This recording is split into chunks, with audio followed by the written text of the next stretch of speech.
দুই মন্ত্রীর উপস্থিতিতে ইউনিটি প্রোমো ফেস্ট ২০২৫ প্রস্তুতি বৈঠক সিপাহীজলায়। ত্রিপুরা পর্যটন দপ্তরের উদ্যোগে আসন্ন ইউনিটি প্রোমো ফেস্ট ২০২৫-এর প্রস্তুতি সভা অনুষ্ঠিত হল সিপাহীজলা জেলার জেলা শাসকের কনফারেন্স হলে।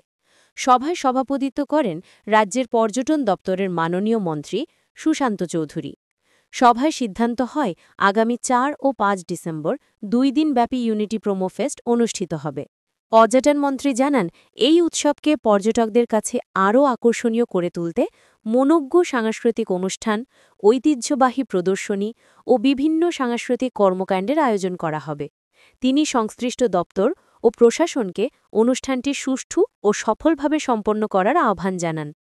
এই প্রস্তুতি বৈঠকে উপস্থিত ছিলেন রাজ্যের পঞ্চায়েত দপ্তরের মাননীয় মন্ত্রী কিশোর বর্মন, সিপাহীজলা জেলা পরিষদের সভাধিপতি সুপ্রিয়া দাস দত্ত, সহ-সভাধিপতি পিন্টু মাইজ, সিপাহীজলার জেলা শাসক ড সিদ্ধার্থ শিব জয়সওয়াল, জেলা পুলিশ সুপার বিজয় দেববর্মা সহ জেলার বিভিন্ন দপ্তরের আধিকারিক ও জনপ্রতিনিধিবৃন্দ। সভা শেষে জেলা প্রশাসনের পক্ষ থেকে দুই মন্ত্রীকে উত্তরীয় ও ফুলের তোড়া প্রদান করে সংবর্ধনা জানানো হয়। জেলা শাসক ড জয়সওয়াল এই ফেস্টকে সুন্দর ও সফলভাবে আয়োজনের লক্ষ্যে সব দপ্তরকে সমন্বিতভাবে কাজ করার আহ্বান জানান।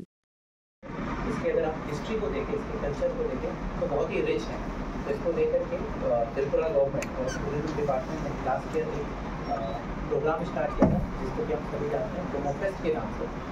और उसके तहत हमने क्या किया था कि हमारे जितने भी टूरिस्ट डेस्टिनेशन है उस पर हमने वहाँ पे जा करके ये कोशिश करी कि हमारे यहाँ का जो कल्चर है, जो डांस है, जो सॉन्ग है, उसको हम सेलिब्रेट करें।